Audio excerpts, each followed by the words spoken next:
Hi everyone, my name is Liz and I'm the founder of Animals Fate and the Animals Fate Foundation. I'm a behaviorist specialized in dogs with severe behavior problems and advised to be euthanized. And I'm very happy to be here today. I started Animals Fate 15 years ago and I was always drawn to dogs that were misunderstood. That has a bit to do with my youth because I'm red-haired, I was very shy, I'm a big introvert. So I was also quite misunderstood as a kid. And I see a lot of similarities with the dogs that I train. And I know what I needed in that time and didn't always get. And I know how hard that could be. And I want to protect the dogs also from this because I see a lot of dogs that just by misunderstanding that they get euthanized. And that's why I came up with the idea to become a behaviorist and specialize in dogs with severe behavior problems, because those are normally the super sensitive, introverted, sweet dogs that are just plainly misunderstood. And I don't think it's fair that they have to pay with their lives just because people don't understand them. I come from a big family. I have a lot of siblings, but I was always playing with our dogs and our other animals and not so much with my brothers and sisters. I always got the feeling that my animals understood me better. So it wasn't a surprise. I studied to be a veterinarian. And it wasn't a surprise of anyone that I went to vet school. And then I got to work at a shelter, and that's where I really fell in love with shelter life. And I knew that I wanted to do more for shelter dogs.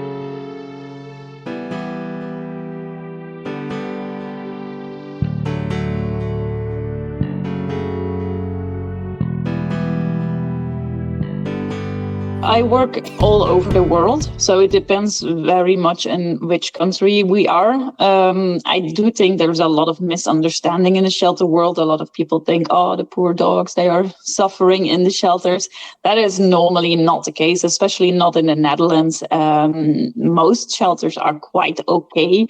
I think the biggest problem in the Netherlands is that the shelters are merely run by people that really love dogs, but don't necessarily know a lot about dogs. So then you see that the behavior problems in the shelter increase instead of decrease because there's no proper training. And I know a lot of shelters try to fix that nowadays and have trainers that they work together with. So that is super good. But of course, sleep is one of the biggest problems when dogs have behavior problems, that they don't sleep enough. And in a shelter setting, that's sometimes hard to achieve when there's not full-time a trainer on board to guide the dogs into that. And sometimes also the layout is not okay for a shelter. And if there's new people all day over the floor, trying to pet dogs or trying to walk them 5 times a day, that makes their life also harder. But there is a big difference, I think.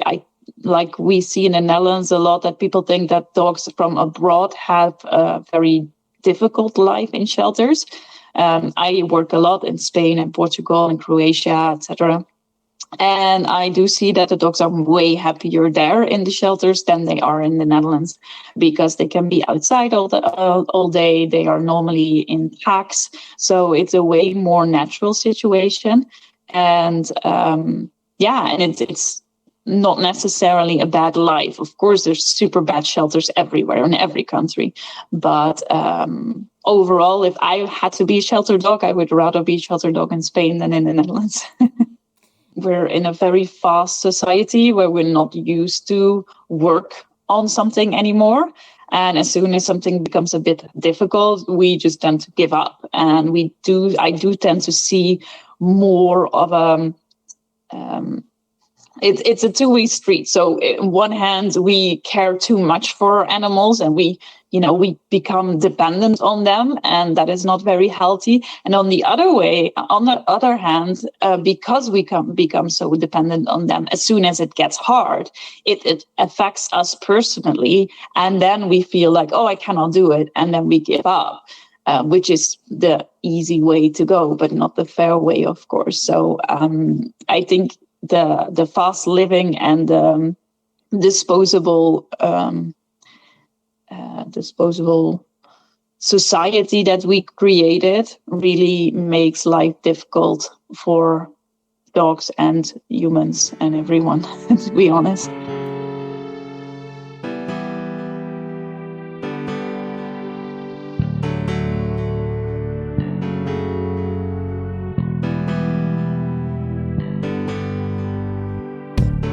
One of the main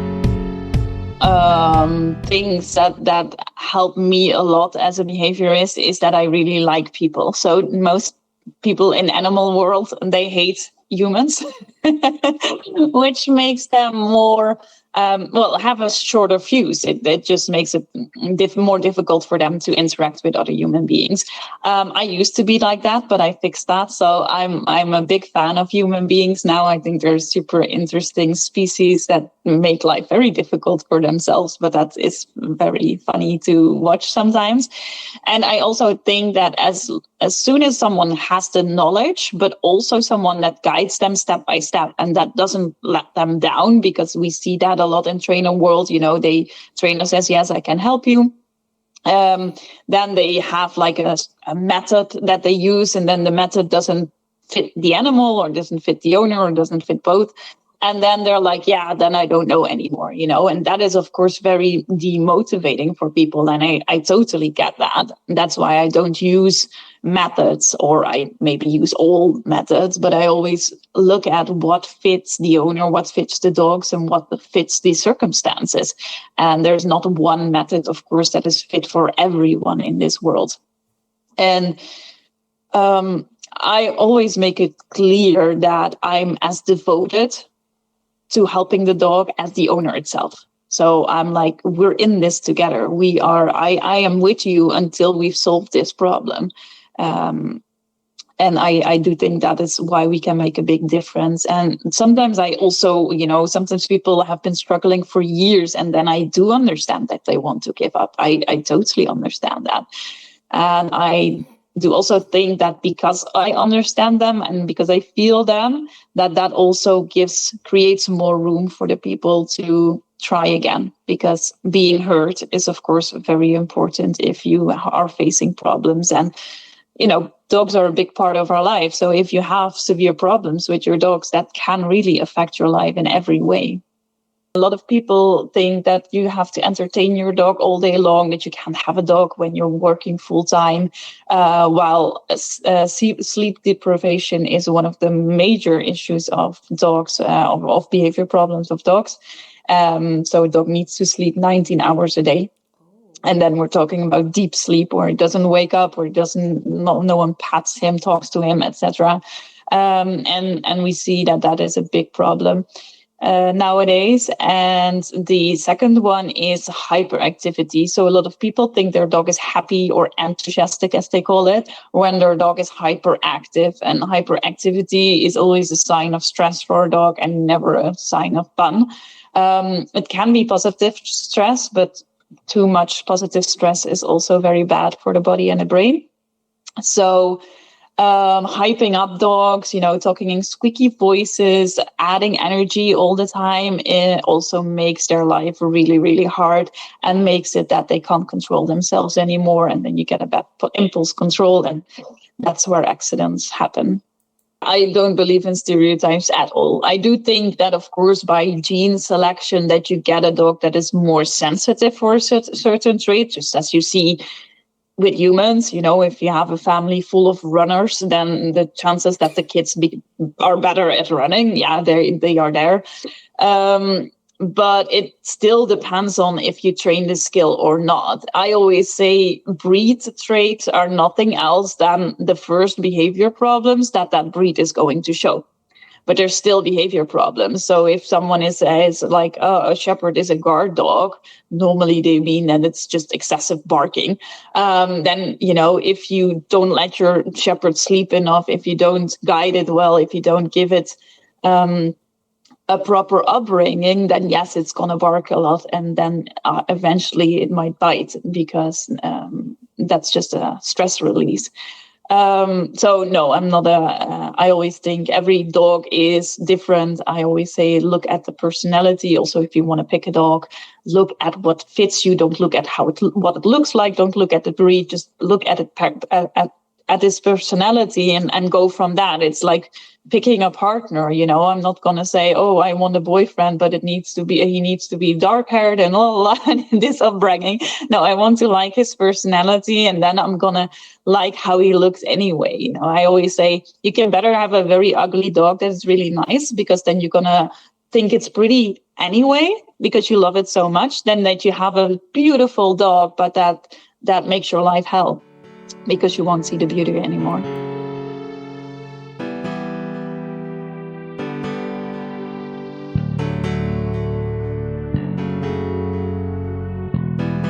One of my dogs that I had to let go recently, she was terrible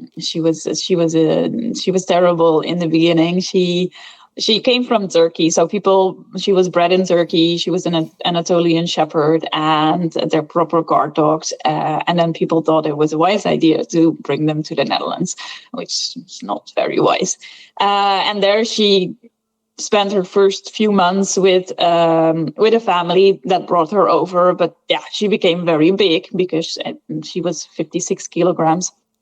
And that was not so convenient anymore. So those people just put her on the internet, and then a drug dealer came to pick her up, and that he tried to use her to protect his drug business, but he also fed her space cake and stuff like that.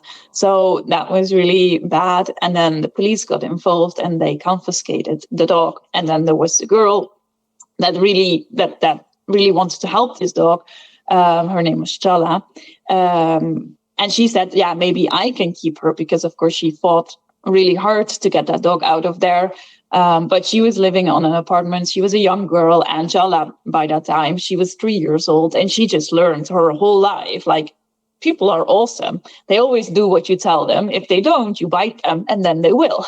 So her defense in everything was just using her teeth, getting up on her hind legs, and then she would be like 20 centimeters bigger than I am.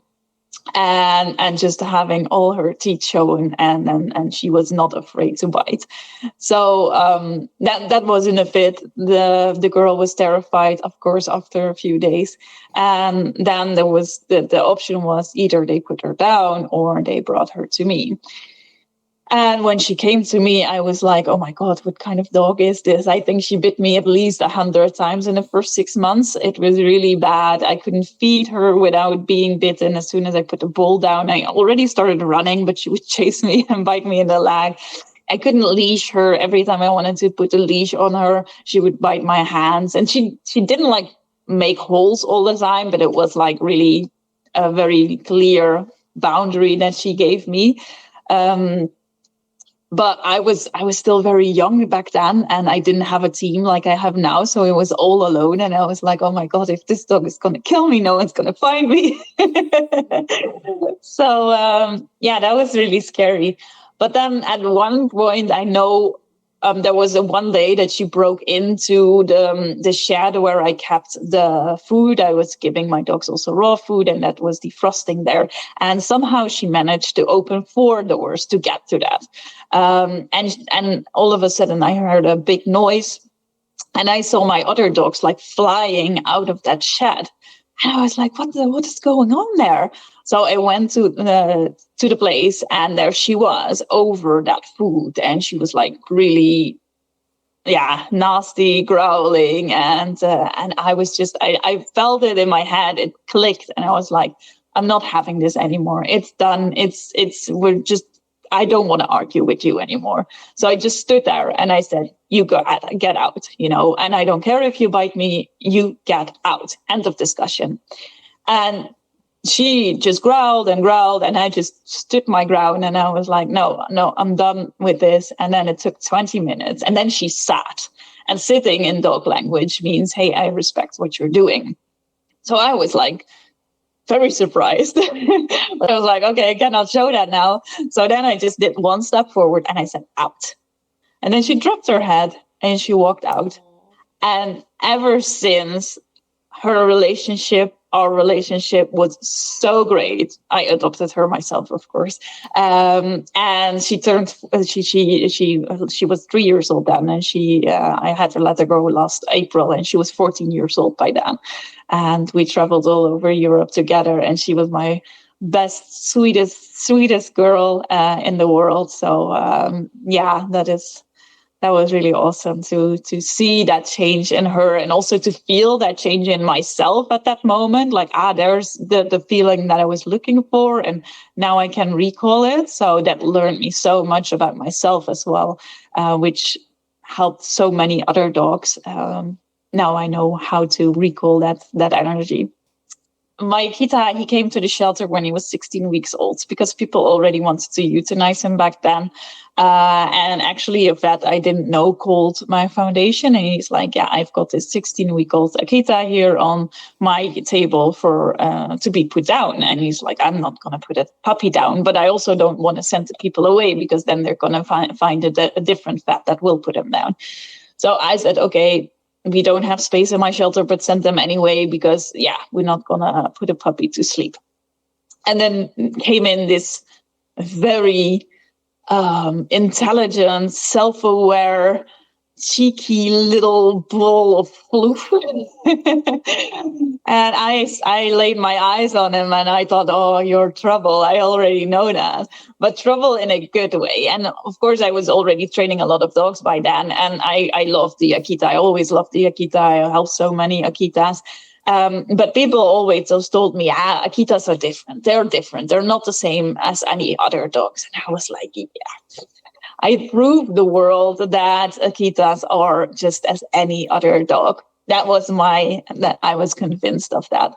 So then this puppy came in, and he was just with me for a couple of days, and then it turned out that he was really sick. And in the end, within the first 1.5 years, he went from nearly dying to needing a very big surgery to all sorts of stuff. So before he was happy and healthy, he was 1.5 years old. And all that time he had been living in my apartment with me. So of course I would never get rid of him again. And he was just I adopted him. But he was, I was back then. I was still super serious, and I was like, oh, life is important, and we need to do stuff in life, and oh my God, we all need to work hard because otherwise we don't mean anything. And, I was like this super serious, super stressy girl. And he was always this super happy-go-lucky, life is one big playground kind of guy. And then I came home, tired from working all day, stressing myself out. And I just wanted to eat and sleep, and then he would be like, oh my God, let's play. And I would be like, oh, please, Kai, I can't, And it didn't matter how much I told him not to, how much I let him rest, how much I walked with him. He would challenge me to be happy all the time. And it came to a point that I got so frustrated because I was never happy. There was no time to be happy, that I was like, I don't know what to do anymore. And then I called one of my coaches, and it's like, my dog thinks I need coaching because he wants me to be happy. I'm not happy. And then with help of a coach, but especially by his guidance and his energy all the time, at a certain point I was like, if you can't beat them, join them. So then I started being happy with him, and it felt like super awkward.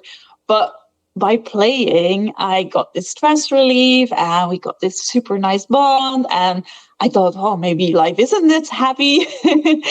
And then in the end, it just made my life so much nicer, because I went from this super rational, always negative person, always seeing the negative side because life was hard and complicated, to this sometimes now for some people super annoying, always positive, oh, I don't know, I can't crash my car. Oh, where is the lesson in this? What can we learn from it?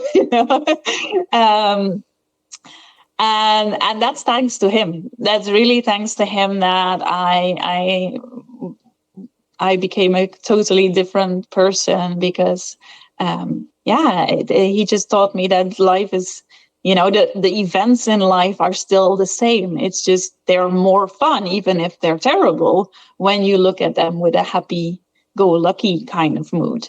And I'm forever grateful that he taught me that, because it does make life way, way more fun to be around.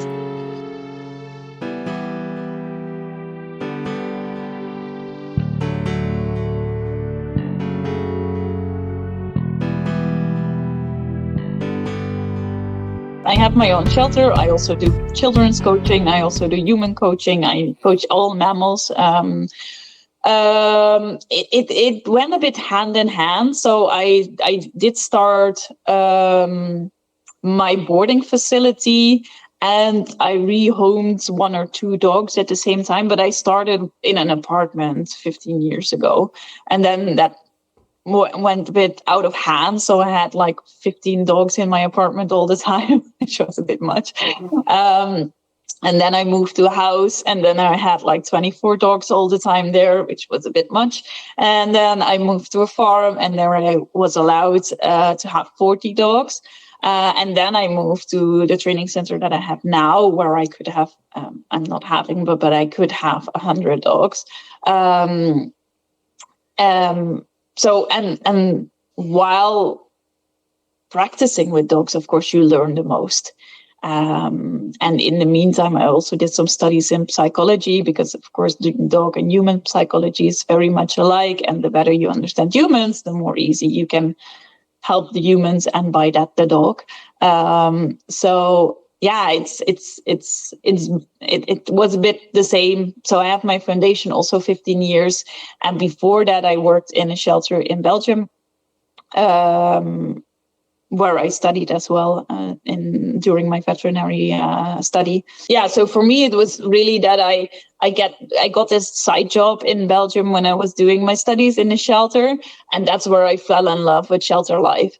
And that's when I knew, as soon as they couldn't pay me anymore, that I said, okay, I'm going to start my own shelter, because, someone needs to be there for these animals. And still, after 15 years, the shelter is still my baby. And if someone ever says, like, what is the last thing you would ever give up in your life? That would be definitely by my shelter. No one can touch my shelter. It's, it's my baby.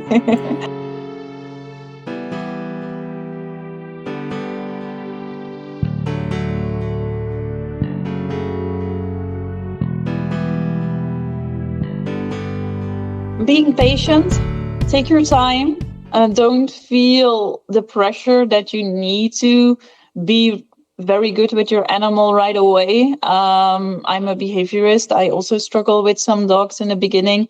That is totally normal. Be gentle on yourself, be gentle on your dog, and know that your dog is in puberty until he's 4 years old. So the hardest years are between 9 months and 4 years, and that's where the most dogs end up in the shelter. So take some stuff just disappears after some time. It's just like us. We are also not the nicest people around the world when we're in puberty, which is super normal. And try to always understand how your dog feels, and slow down.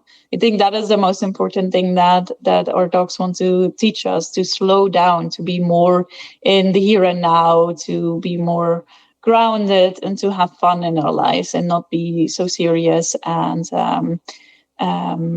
just understand that dogs make mistakes. All animals make mistakes. They cannot learn without making mistakes, nor can we. So it's okay to make mistakes. You learn by making mistakes. So mistakes are awesome. I work worldwide, so I do most of my stuff online. You can find me either on my websites, either the www.lizwolting.com or the travelingbehaviourist.com, or on my Instagram.com/Liz Wolting. And you can always feel free to shoot me a DM, and I will answer you happily. And I always will have your back if you need my help.